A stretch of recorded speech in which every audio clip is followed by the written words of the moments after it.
Good morning. Welcome to Saturday. My plans for today are I have Pilates at 1 and then I need to go to, oh my gosh, this is exactly what I did last week. Pilates, grocery shopping, come home, edit vlog, and then I have a birthday party later tonight. We'll just like go through the motions and it's lit. But right now we're gonna make a smoothie. Okay, this is all such a disjointed mess. And here I have apples and some strawberries that I cut. And then I'm gonna use some frozen strawberries to make up for it. But these are all the fresh ones I have left. And then we're also adding fresh pineapple and kale.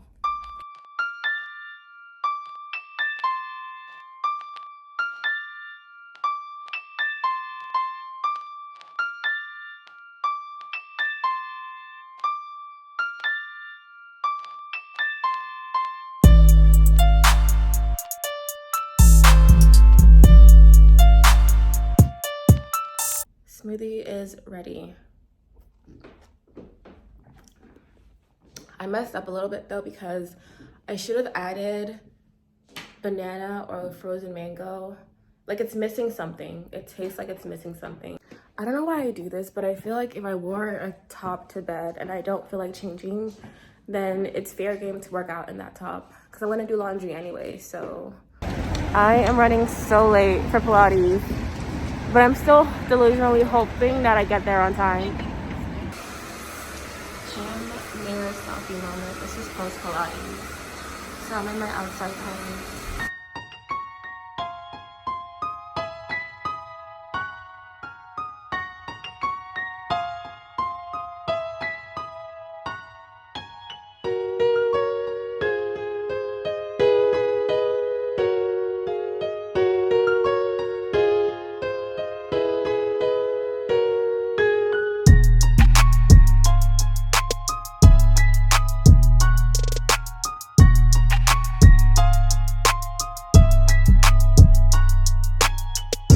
This is this week's grocery haul, and this was, drumroll please,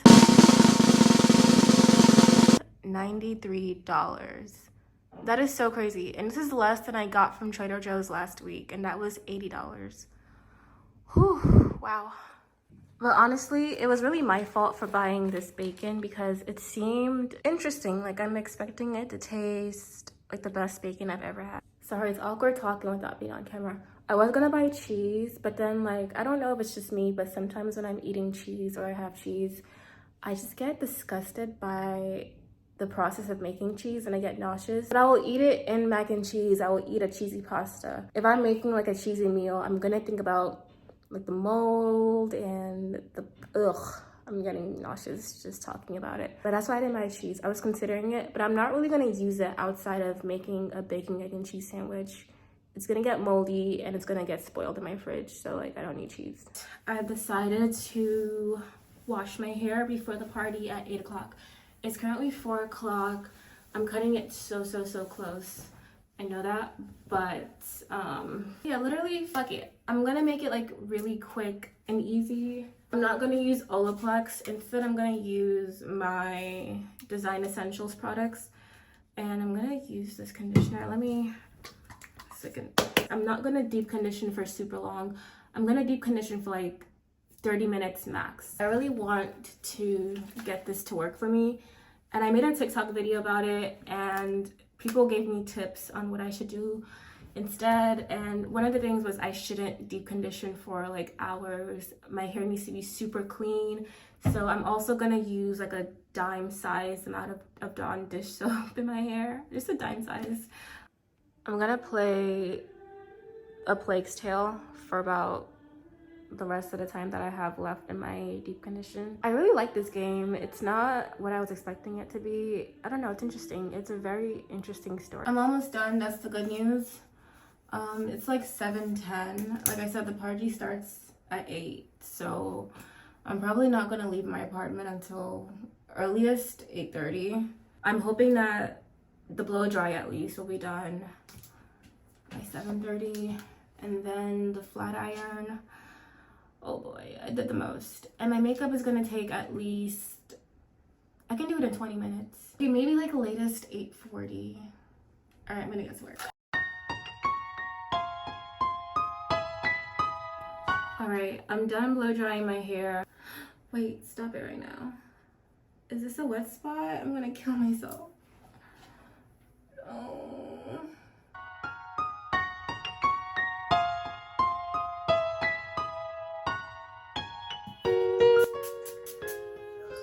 Period.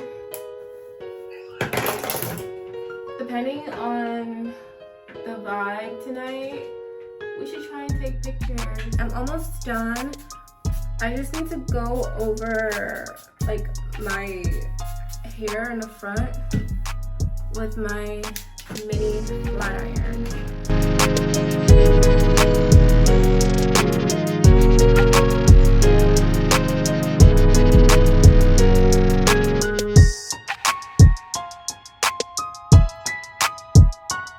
I'm behind schedule. I'm about like 30 minutes behind schedule, even I'm already late to the party. Like right now it's 8:39 and I said, okay, maybe I can leave my apartment by 8:30. The party started at 8. Ashanti is coming with me. She's already ready.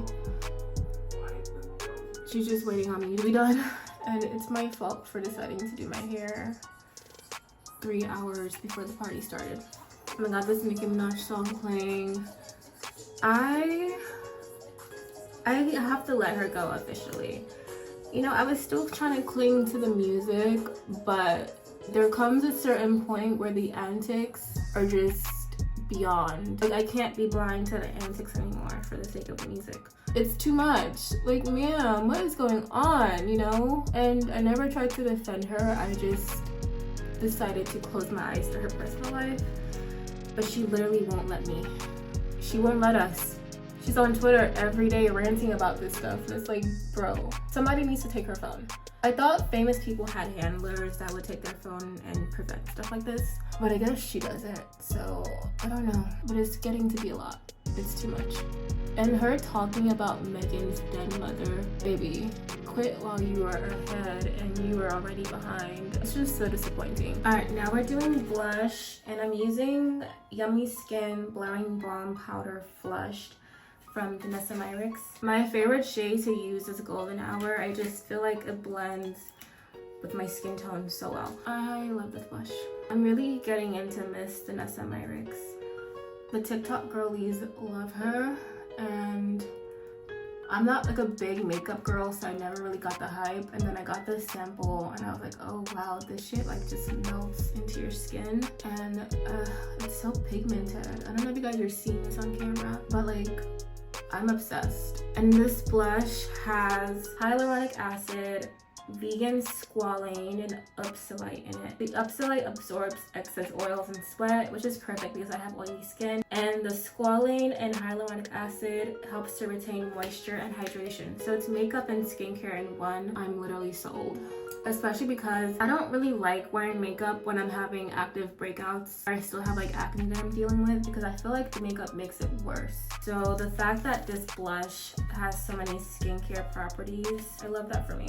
I'm gonna go over it with a swipe of my NARS. You see that?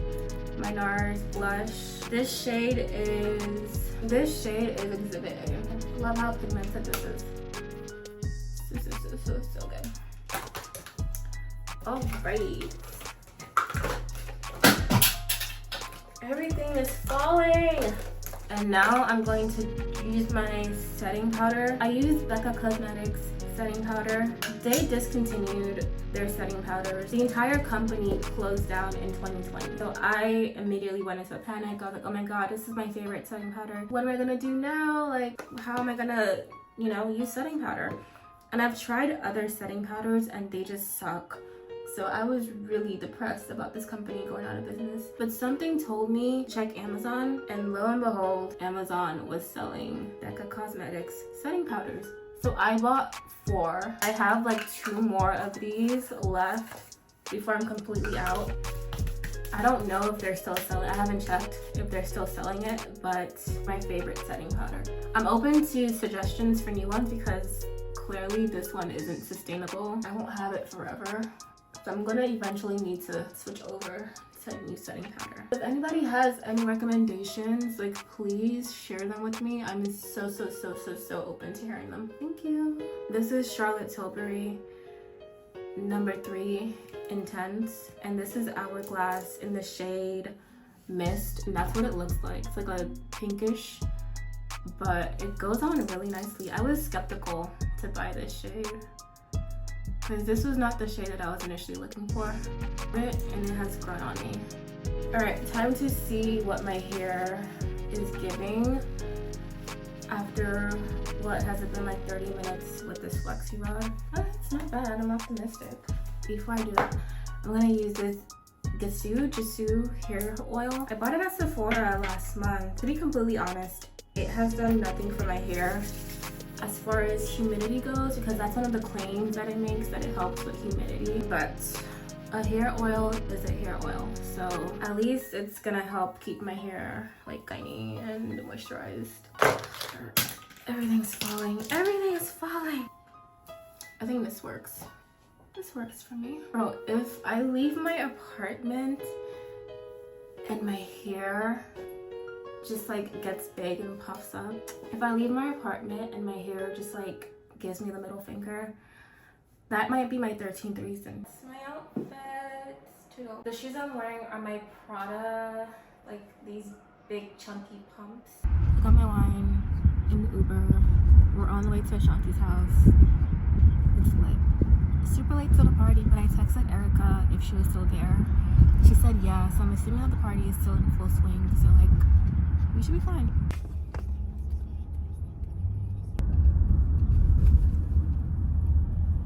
Want to say hi to YouTube? Sure. Hopefully you can see you. On the way to Val's birthday, picked up Ashanti, and we're en route. We both have our wine.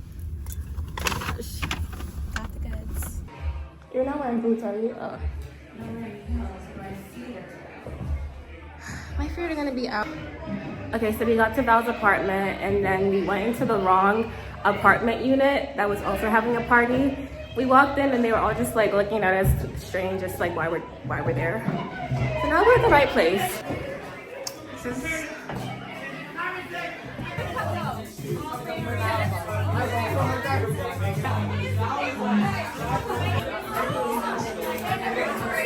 I saw that. Erica has given me a shot of tequila. Oh yeah, you're you too. I've been watching them. Yay! Do you want a tequila mixed drink? I'm okay with tequila.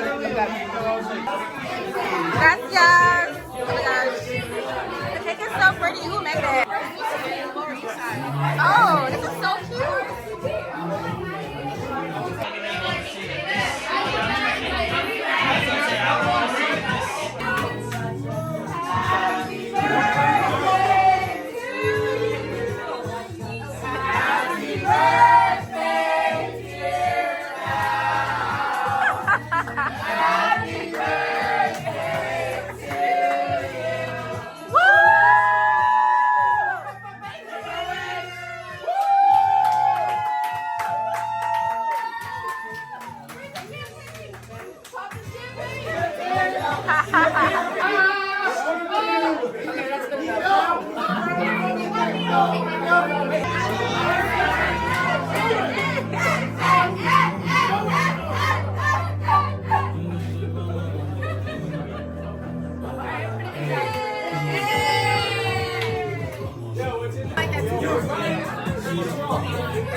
All the black people on the line. I was gonna say, huddle up. Niggas cry. Niggas get up. It's a white man to a white Jewish man. That's not what I'm saying.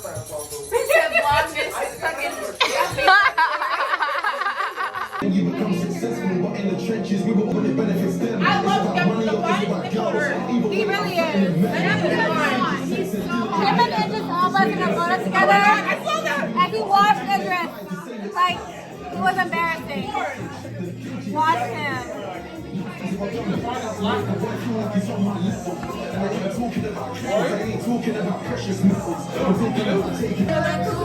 He looks really a Gucci.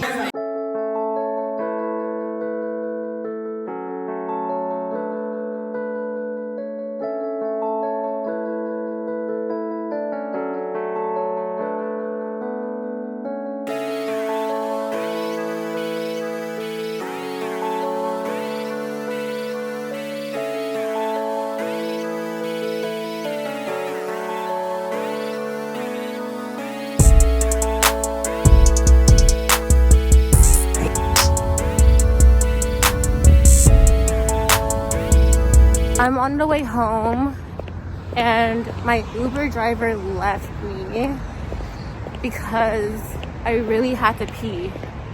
I was holding it from Val's apartment, but we dropped Ashanti and Manila off at Manila's apartment, and then it was a 10-minute ride to my apartment. No. It was like a 15-minute, fuck me, ow, I keep like tripping over stuff.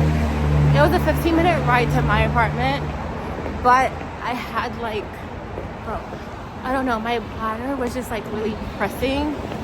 So we got to a light and I was like, can we please stop and I'll just pee like on the road, on the side of the road, not like in view of everyone. But I found a nice little corner to crouch into. This is so disgusting. I found a nice little corner to crouch into and I just peed. And then when I got up, I got a notification from Uber saying like, tip your driver. I thought he was waiting for me. Like I thought that's what I indicated, but it's fine. Truthfully, if I was an Uber driver, I too would drive off. I wouldn't wait. So I don't begrudge him for it. But now I'm walking 10 minutes to get home because I had to pee. Okay, quick editing note. Actually, I do begrudge him for it because that was a dickhead thing to do. Now that I've had some time to sleep on it and just think about how that made me feel and the circumstances, it was 1 a.m. I'm wearing a fucking mini skirt. I'm wearing a big ass fur coat and I have my, which bag did I have? It doesn't matter. I'm a young woman in a vulnerable state. You left me in the middle of the street, literally in the middle of the street at 1 a.m. in Crown Heights. Normally, I don't think my neighborhood is dangerous, but those are some very suspicious circumstances for a young woman to be alone, like walking 10 minutes to get home. And it makes me think about that situation that happened, I think it was about 3 years now, in Chinatown. This young woman got dropped off at her apartment by an Uber, and he drove off. He didn't wait for her to go into her apartment, and a homeless man followed her into her building and stabbed her 30 times or something like that. But it was a huge news story, and that is always at the back of my mind, that like it doesn't even matter the lengths you take to try and like get home safely. There's always something that could go wrong. Like in those 10 minutes it took me to walk home, literally anything could have happened to me. And I remember I deliberately asked him to wait for me and he just drove off. That's really fucked up.